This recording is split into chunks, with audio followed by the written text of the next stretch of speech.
Rise and shine! Mga ka-RSP, patuloy ang ikot ng kapalaran. Narito na po ang libre na feng shui at horoscope mula kay Master Hans Kua.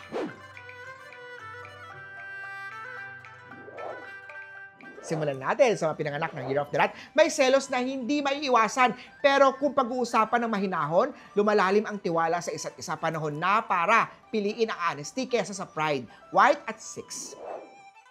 Ox ka ba? Nasa cycle ng pagod at paulit-ulit na toxicity. Subukan gumawa ng personal boundary kahit maliit lang para makasingit sa pahinga at peace of mind. Gray at 2. Tiger, ang delay at toxic na criticism sa paligid mo ay nagdudulot ng burnout. Tandaan, hindi sukatan ng halaga ang dami ng trabaho, alagaan ng sarili bago ang kumpanya. Green at 3.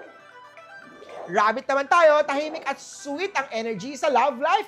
Ngayong araw, i-enjoy ang energy ng kasalukuyan nang walang overthinking. Pink at 8. Dragon naman tayo, may unresolved emotions na paulit-ulit na bumabalik. Panahon na para tanungin ang sarili kung worth it pa ba itong ipagpatuloy. Red at 1. Sa Year of the Snake, madalas ka bang nauutusan ng sobra dahil alam ng iba na kaya mo. Pero ang pagiging strong palagi ay nakakapagod din. Safe magpahinga at magsabing, tama na! Blue at 4. Sa mga pinanganak ng Year of the Horse, ingatan ang salitang binibitawan dahil madaling masaktan si partner. Kapag marunong kang magtimpi, mas matatag ang relasyon nyo. Yellow at 7. Kay Goat naman tayo, ramdam mo ang exhaustion at underappreciation. Huwag maliitin ang burnout. Magpahinga bago ka tuluyang masunog sa trabaho. Brown at 2. Kay Monkey naman tayo, speak up! Ipakita mo ang value mo. Huwag hayaang matabunan ng ingay ang mga boses mo.